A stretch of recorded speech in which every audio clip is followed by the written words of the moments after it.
pag-ibig sa Diyos na buhay. Sundin ang utos niya ng tunay, hindi mabigat, hindi pasanin, kundi daan tungo sa kanyang piling. Kung sino ang umiibig ay nakakakilala sa Diyos na pag-ibig ang pinagmumulan. Ipinanganak sa kanyang liwanag, puso'y binago ng kaniyang habag.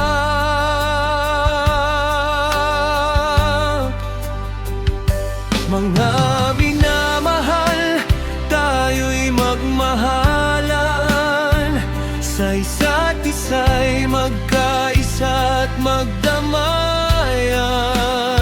pagkat ang pag-ibig ay mula sa Kanya. Sa Kaniyang puso tayo'y nagmumula, pag-ibig na wagas, hindi nagmamaliw, hindi nagmamatas, hindi nag-iimbot. Sa utos niya tayo'y manahan, sa pag-ibig niyang walang hanggan.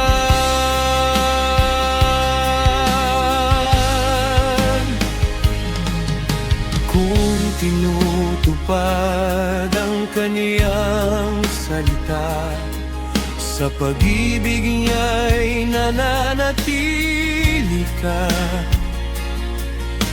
gaya ng anak na sumunod sa ama. Sa pag-ibig niya'y laging kasama.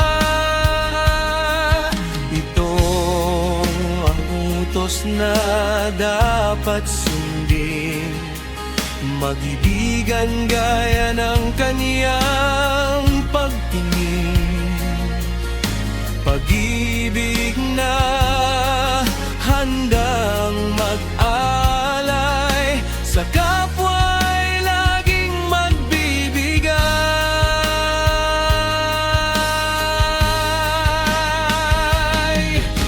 mapagpahinuhod at may kabutihan, di nananagili, di naghahambugan, hindi sarili ang inuuna, sa masama'y di nagagalak pa.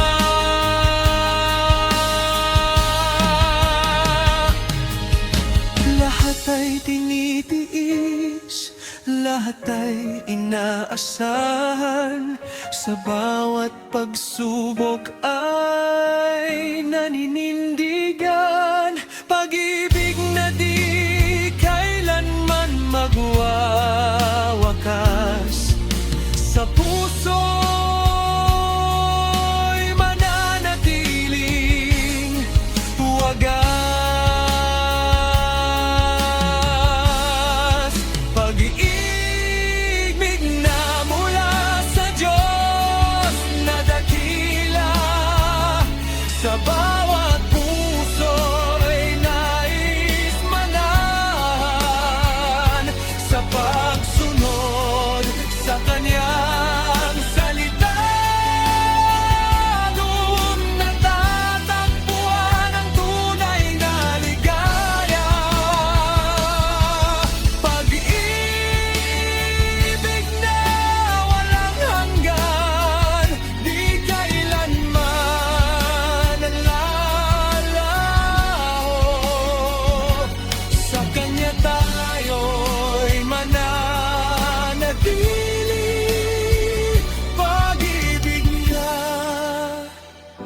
ang siyang totoo.